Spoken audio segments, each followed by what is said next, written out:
Bonjour papa. Bonjour monsieur. Comment on papa? Merci pour la parole. Na sepeli. Comment on a ezali Emeka Isanga Mamale, ancien joueur na bino équipe nationale. Mamale o wapi? Toyebi ba Mamale belé, toyebi ba musicien ba Mamale, toyebi ma papa moko bimaki Mamale, mais Mamale o wapi? Parce que ba Mamale ta kisasa toyebi baza belé. Merci. Bon, ngana za Mamale oyo bino boyebi original.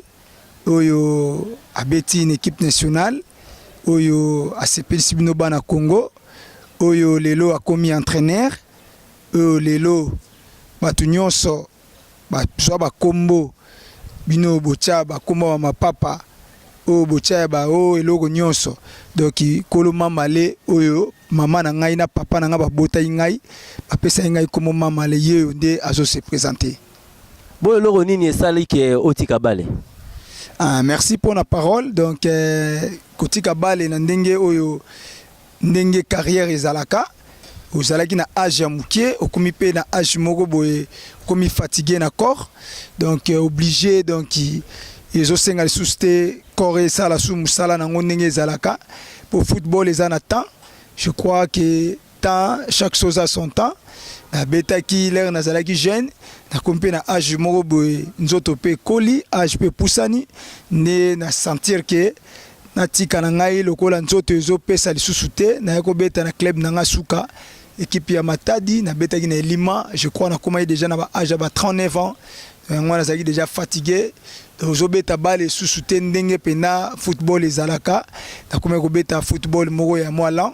Il y a moins fatigue, il y a moins na préféré na tikapo na salapé makamisusu o eza bien ya futur après football il faut ça la makamisusu il y a moins na tika. Mais logo moko est dérangé biso tozi ba appel 2 jours yo batu na poto ba bengi biso na Asie ba bengi awa na Congo bazo benga tango nyonso balobi ke bayoki sango to bazo ko publier pe na ba Facebook ke outi ko kufa osali accident na Angola.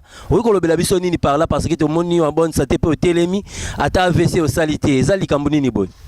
Merci pour la parole. Yangwana bomoni ngai pe na ezwaki information ba bengi nga yangwana lingi lelo na bimape na écran na expliquer ba fan na ngai oyo bazana moi ignorant o pe bayoki fausse information.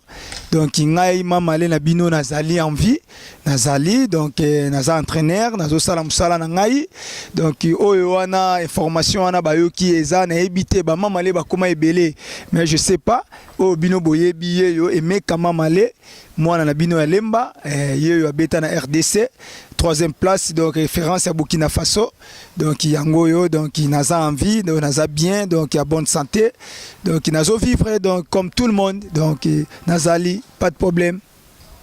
Mot de la fin pour na batu nyonso o balingaka yo. Merci pour na batu nyonso balingaka ngai na ebike bayoka moi passe une information bayoka ki yango bien te.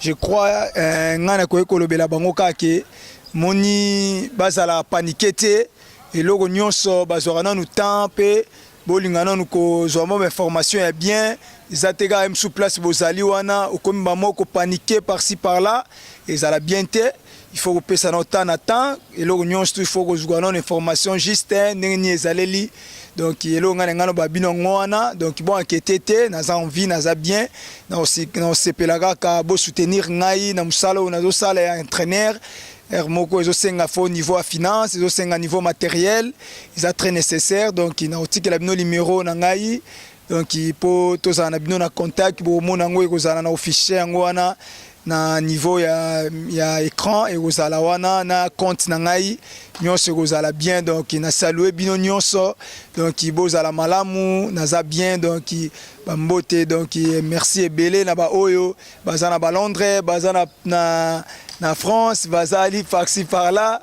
donc aux ala bien donc na sepeli makasi ne bolinga ngai bo susala ki souci pona ngai donc nazana esengo makasi merci. Tu peux ça qui au mot de la fin mais est-ce que ezali na bato oyo pe bazali ko remercier par rapport à vie pe footballistique na yo o salito par rapport ba soutien na yo ozana bato oyo ko citer.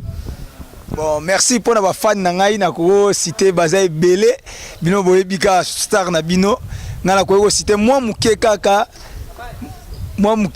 na ko lancer Donc na remercier nous premièrement donc eloko liboso na nous nzambe o ya pesa biso pema ya za fin na remercier de deux na pesi pasteur na ngai Jonathan Sangwa Mbote na pesi manager na ngai Mikolo toujours sala na e Lukman na pesi collègue na ngai musuto zana susu tu travaillerons ensemble Mukwasa Alpis na pesi pe lisusu famille na ngai mwasi na ngai Manzuzi na mwana na ngai Grâce Mbote na pesi mwana na ngai na Afrique du Sud bébé Gloire na Afrique du Sud Gloire Mbote na pesi pe susu bato to travailler ki na bango leto ngato sala ba jubilé na biso Korando Kasongo Banza Azizi Makukula Pasteur Blaise Didi Kelo donc bango nyonso na pesi pe na Albert Mboyo